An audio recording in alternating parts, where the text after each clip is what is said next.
ఎలా ఇస్తున్నారో ఒకసారి ఆలోచన చేయండి.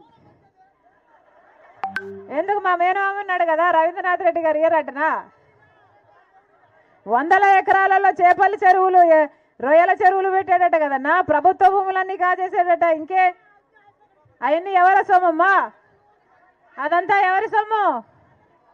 ఏమ్మా తల్లి, ఎవరిది? మీదే, మీదే. కాబట్టి మీకు డబ్బులు ఇస్తే తీసుకోండి, ఏం మొమాట పడాల్సిన పని లేదు.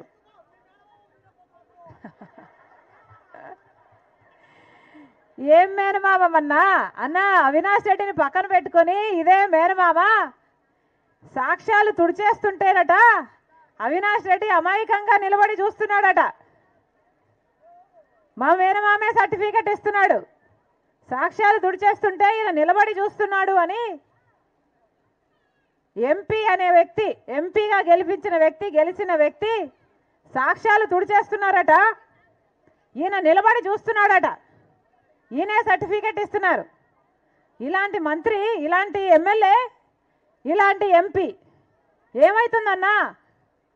ఎమ్మెల్యేకి పర్వాలేదట సాక్ష్యాలు తుడిచేస్తున్నా ఈయన నిలబడుతూ చూడడము పర్వాలేదని ఎమ్మెల్యేనే సర్టిఫికెట్ ఇస్తున్నాడు. అలాంటి ఎంపీ ఉన్నాడు. గత 5 సంవత్సరాలుగా వివేకానంద రెడ్డి గారి విషయంలో న్యాయం జరిగిందన్నా? 5 సంవత్సరాలు అయింది వివేకానంద రెడ్డి గారు చనిపోయి. మరి ఇప్పటి వరకు న్యాయం ఎందుకు జరగలేదమ్మా? వివేకానంద రెడ్డి గారంటే ఎవరు?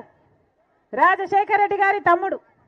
అలాంటిది రాజశేఖర రెడ్డి గారి తమ్ముడే చచ్చిపోతే ఇక న్యాయం జరగకపోతే ఇక సామాన్య ప్రజలకు న్యాయం ఏం జరుగుతుంది? లోకంలో అసలు న్యాయం అన్నది బతుకుంది అన్న నమ్మకమైనా ఉంటుందా?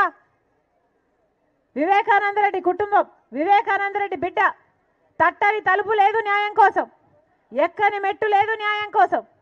పోలీసుల స్టేషన్ల చుట్టూ, కోర్టుల చుట్టూ 5 సంవత్సరాలుగా తిరుగుతుంది. న్యాయం జరిగిందా అన్న? హత్య జరిగిన రోజున మాకు కూడా తెలియదు ఎవరు చంపారు అని, ఎవరు చంపించారు అని.